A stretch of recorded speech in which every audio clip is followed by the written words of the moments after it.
Bonjour les amis et bienvenue à notre rencontre quotidienne et surtout à notre mercredi avec les messages de l'au-delà. Cette série que je vous présente de nouveau, puisqu'il y avait eu beaucoup d'interactions lors de la présentation de cette série. Et comme vous le savez, il y a beaucoup de nouveaux membres à notre chaîne. Alors, c'est pourquoi je la présente. C'est la numéro 4. Et l'épisode numéro 4, eh bien, on va parler de... à partir d'une photo, je peux exprimer certaines choses. Et ça arrive tel quel. Je vous raconte une histoire à ce sujet.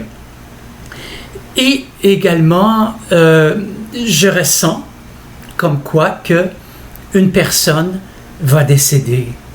Je vous raconte tout ça dans l'épisode 4 et davantage. Alors, je vous souhaite une bonne écoute. Et puis, merci de votre présence et de partager la vidéo. Bonne écoute.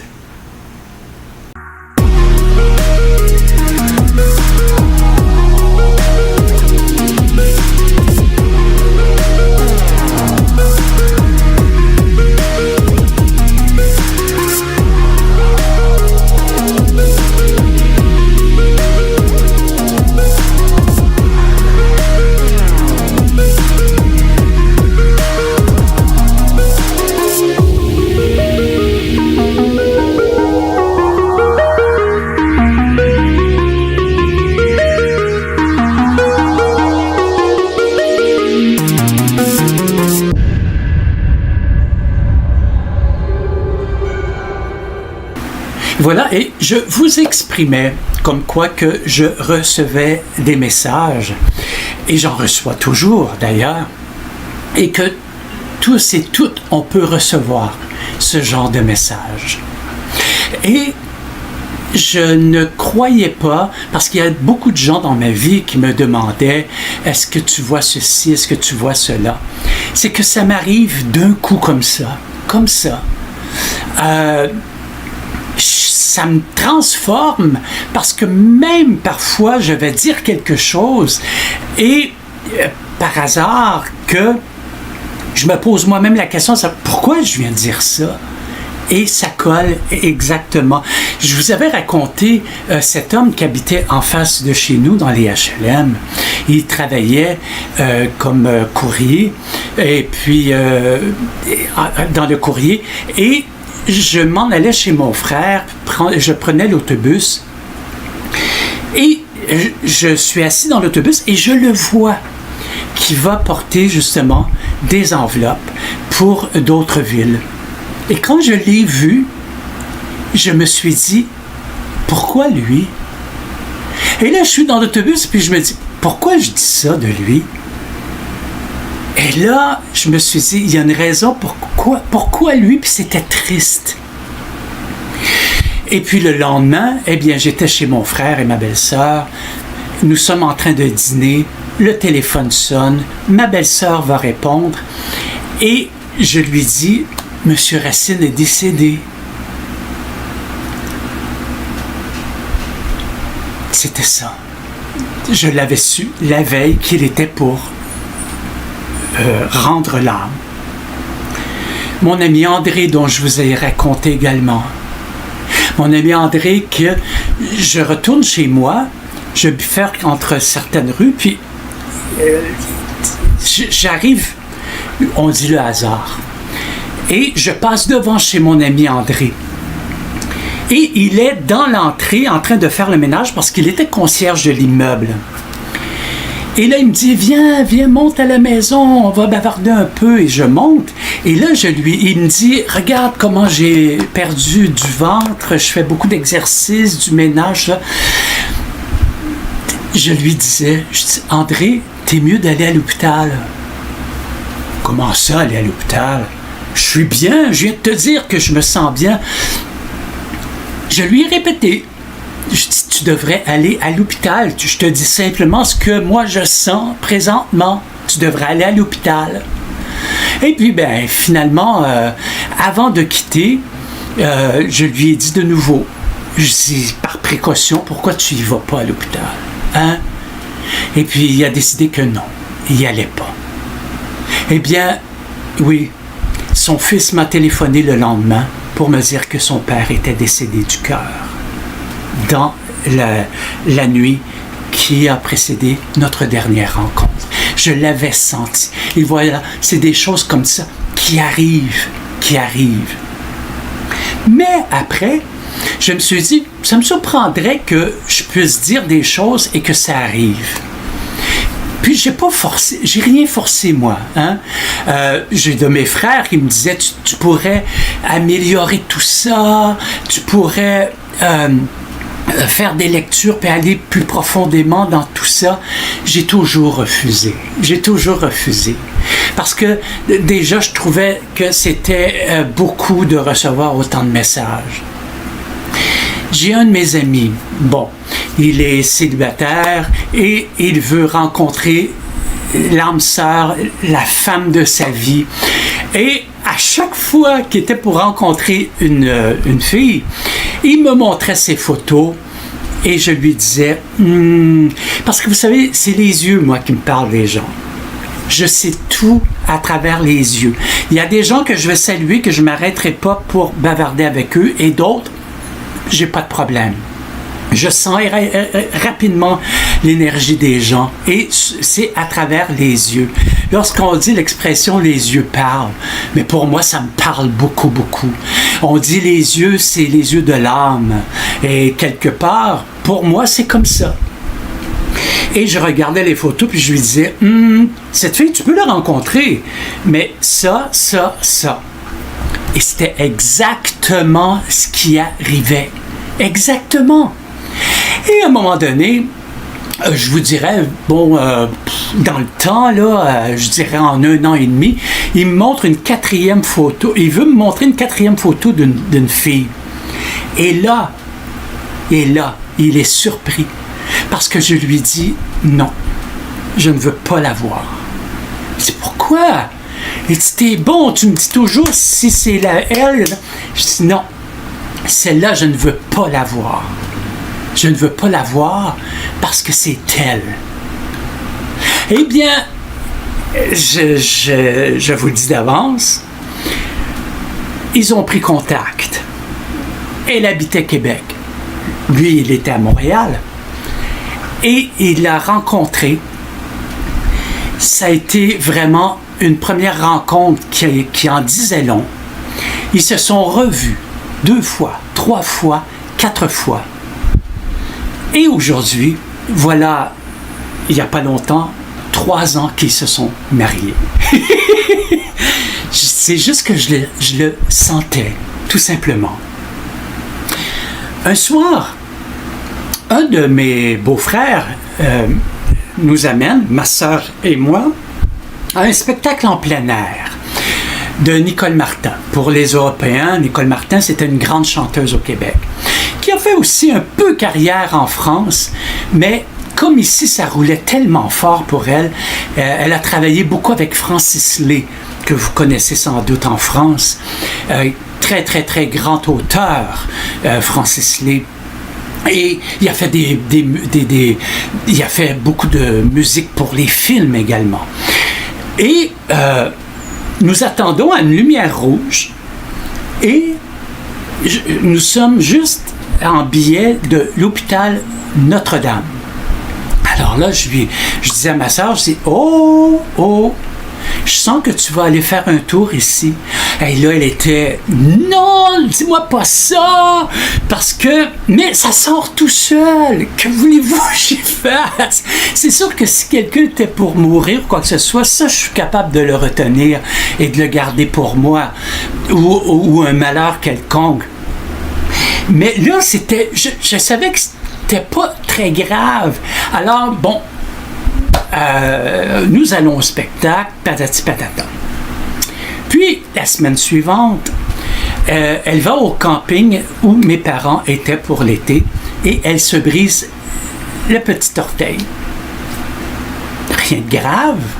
Alors, elle va à l'hôpital Maisonneuve-Rosemont, de son secteur. Ce n'est pas Notre-Dame où j'ai dit qu'elle doit aller, elle va aller. Alors elle m'a dit, tu vois, hein? Elle dit, oui, c'est vrai, je suis allée à l'hôpital, mais tu t'es trompée, parce que je suis allée à Maisonneuve-Rosemont, pas à Notre-Dame. Bref, tout ça pour dire que 2 jours plus tard, et là, elle n'était plus capable de marcher, infection, mais une grosse infection, là, son pied a enflé et tout et tout. Alors, j'ai appelé l'ambulance, les ambulanciers arrivent, puis ils disent, Madame, il faut absolument vous amener à l'hôpital. Elle dit oui, elle dit c'est à Rosemont mon dossier. Et les ambulanciers lui ont dit, Madame, nous avons reçu comme quoi que on peut amener personne présentement à Rosemont, sont débordés. Je vous amène à Notre-Dame. Et voilà. Et c'était justement pour son pied, mais je l'avais senti 2 semaines à l'avance qu'elle était pour aller à l'hôpital Notre-Dame. Voyez-vous, ça arrive comme ça. Bien sûr que, comme je vous disais, maintenant, si j'ai un questionnement, j'ai quelque chose qui me tracaille, ou qui me tracasse plutôt, eh bien là, oui, je vais prendre du temps pour méditer. Mais il faut s'arrêter. Il faut vraiment s'arrêter complètement. Et puis, être présent aux énergies, être présent à Dieu, être présent à qui vous voulez, vos anges, votre ange gardien, si vous le connaissez. Moi, mon ange gardien, c'est ma grand-mère maternelle. Et qu'importe de qui viennent les messages, l'important, c'est de recevoir les messages. Donc, c'est ça, c'est très important de être présent pour recevoir les messages. Vous pouvez tous et toutes recevoir ces messages. C'est très important, je le répète. Ne pas croire que c'est uniquement à moi que ça arrive à tout le monde. Sauf qu'il y a beaucoup de gens qui ne sont pas présents, ce qui fait que les réponses et les pourquoi les gens croisent leur chemin, pourquoi ils entendent tel truc, il y a tout est censé dans la vie. Pour terminer, je vais vous en raconter un autre qui est assez spécial. Je travaille avec les jeunes de la rue. Je sais que je vais jouer la pièce de André Ruffo. C'est un petit livre qu'elle a écrit sur les jeunes. Et moi, je l'ai adapté le texte au théâtre. Alors, mais là, bon, c'est beau, je travaille avec les jeunes, je connais un peu les trucs, sauf que je me dis, il me manque quelque chose. Il me manque quelque chose. Arrête-toi 2 secondes à savoir qu'est-ce qui te manque. C'est vendredi soir. Alors, j'ai fini ma semaine avec les jeunes de la rue. Et là, paf, je sais ce que je dois faire. Je prends mes clics, mes claques et je m'en vais à pied à l'endroit où il y a le plus de personnes qui vivent dans la rue, un secteur assez difficile. Et je vois une ancienne école ou couvent, qu'importe, près de l'hôpital Notre-Dame, en bas de la pente, et je m'installe là pour la nuit. Même qu'en m'en allant, j'ai croisé un de mes amis qui habitait à 2 rues de chez moi. Et il m'a dit, où est-ce que tu t'en vas à cette heure-là comme ça? Je dis, je m'en vais justement sur telle rue, à tel endroit. Je dis, je vais passer la nuit là. Parce qu'il y a quelque chose que je dois apprendre davantage des jeunes de la rue. Je le sentais en dedans de moi. Lui, il me connaissait, hein? Lui, il savait que je lui disais des trucs, ça arrivait. Il savait tout ça. Puis c'est lui qui avait été coloc avec moi là, pour le concours dont je vous ai parlé, la vidéo précédente. Alors, je m'en vais à pied, je m'installe. Il n'y a pas de problème, il est à peu près, 23h30, minuit, 1h du matin. Là. C'est que le problème, c'est que je suis nouveau dans le décor. Et il y a des vendeurs de drogue, des jeunes qui vendent de la drogue le soir. Et là, il y en a 2 durant la nuit qui viendront me voir pour savoir, qu'est-ce que tu veux, toi? Est-ce que tu viens chercher ma clientèle? Voyez-vous, là, il fallait que je négocie avec les 2 jeunes et je savais quoi dire. Et à un moment donné, il y a un 3e personnage qui est débarqué. Il était un peu plus, je dirais, peut-être pas schizophrène, mais il avait consommé, puis c'était beaucoup plus difficile. Là, j'avais des risques à me faire agresser ou quoi que ce soit. Mais c'est comme si je me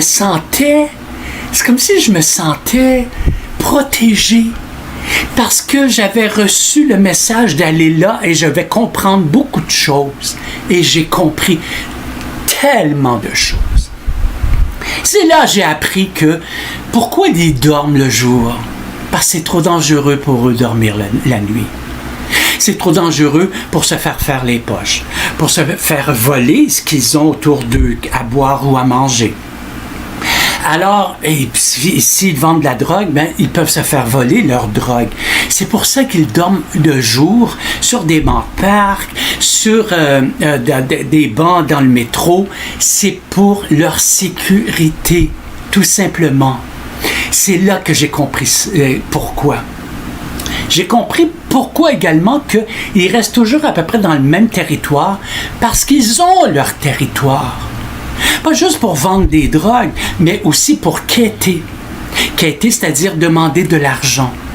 Ils ont leur territoire. Et c'est là que j'ai découvert tout ça. Mais le plus, je dirais, cruel que j'ai vu durant la nuit, je vous dirais, c'est vers à peu près 4 heures du matin. Et je suis rentré chez moi vers 5 heures le matin. Et vers 4 heures du matin, je vois un jeune uriner sur le bord d'une ruelle, là. Et puis, il urine. Mais c'est normal. C'est normal. Ils vivent dans la rue. C'est leur toilette, c'est leur endroit où communiquer, fumer, manger, boire, dormir. Sont à plein ciel tout le temps. Qu'importe les intempéries. Mais ce que j'ai trouvé le plus ouf, eh bien, à un moment donné, il y a un chien errant qui se promène. Il a senti l'urine du jeune homme. Il a levé la patte et il a uriné. Ça, là, comme message, là, c'était d'une puissance. OK. On est contre les chiens errants. C'est dégueulasse laisser des chiens errants uriner comme ça dehors, seuls. Ils sont vagabonds. Mais nos enfants, nos jeunes, avec toutes les richesses qu'ils ont, parce que je le sais, j'ai travaillé avec ces jeunes de la rue, ils ont des richesses extraordinaires.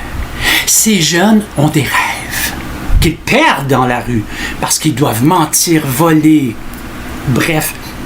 Mais lorsqu'ils sont encadrés, parce que c'est ça qu'ils avaient besoin, eh bien, on retrouve ces jeunes avec leurs rêves. Eux aussi, ils veulent se marier. Eux aussi, ils veulent des enfants. Eux aussi, ils veulent une maison. Ils veulent une voiture. Ils veulent la paix. Ils veulent aller au cinéma. Ils veulent... Voyez-vous, ils ne sont pas étrangers à nous. C'est juste qu'ils sont partis croches dans la vie, dû à des parents qui étaient aussi croches qu'eux, qui ne pouvaient pas leur apporter ce qu'ils n'avaient pas reçu, simplement. Mais ce temps que j'ai passé là, j'ai tellement appris que là, j'étais prêt à voir au texte de André Ruffo et de jouer cette pièce de sorte que ça parut dans ma façon de jouer le texte et le personnage. Ça parut les énergies que j'ai envoyées aux gens dans les salles, parce que je savais davantage d'où provenait ce jeune, à travers les jeunes de la rue que j'ai connus, avec qui j'ai travaillé, mais également les jeunes de la rue et moins jeunes qui se sont baladés durant cette nuit, qui finalement m'a fait tellement comprendre que oui, il y a des aides, mais elles sont de moins en moins présentes parce qu'il y a de plus en plus de jeunes en difficulté et davantage depuis la COVID, malheureusement. Et en plus, bien, Trudeau a légalisé la marijuana, ce qui fait qu'il y a beaucoup plus de jeunes qui en consomment et il y a beaucoup plus de jeunes également qui se retrouvent à la rue et qui se retrouvent également en psychiatrie pour psychose parce que lorsque tu es très jeune, tu fumes trop, ça développe la psychose chez les jeunes. Alors voilà, c'est encore, voyez-vous, ce genre de message et je vais vous en partager d'autres. À un moment donné, je vous parlerai également des apparitions que j'ai eues. J'en ai connu quelques-unes et à un moment donné, je vous en parlerai davantage dans d'autres épisodes et d'autres messages que j'ai reçus. Alors, voilà, je vous invite simplement à partager mes vidéos afin d'apporter aux gens tout cet espoir de recevoir des messages et mieux se comprendre, mieux se découvrir, mieux se connaître. Et c'est à travers les gens, la vie et les messages que nous recevons de la spiritualité qui nous entoure que nous arrivons à mieux vivre et à vivre de façon beaucoup plus sereine, de façon plus sereine parce que nous comprenons davantage pourquoi tous ces messages arrivent. Il y a une raison à chacun des écueils ou lot de bonheur qui nous arrive. Merci de partager mes vidéos. Merci à toute personne qui fera un don afin de m'encourager à poursuivre mon travail, puisque vous le savez, les dons me permettent simplement de payer les formes là, mensuelles que j'ai pour créer mes vidéos et le droit d'auteur des musiques, des chansons, des animations, ainsi de suite. Alors, merci beaucoup de vos aides et que la vie soit bonne et toute douce avec chacune et chacun de vous. Prenez soin de vous. C'est extrêmement important. À bientôt. Salut.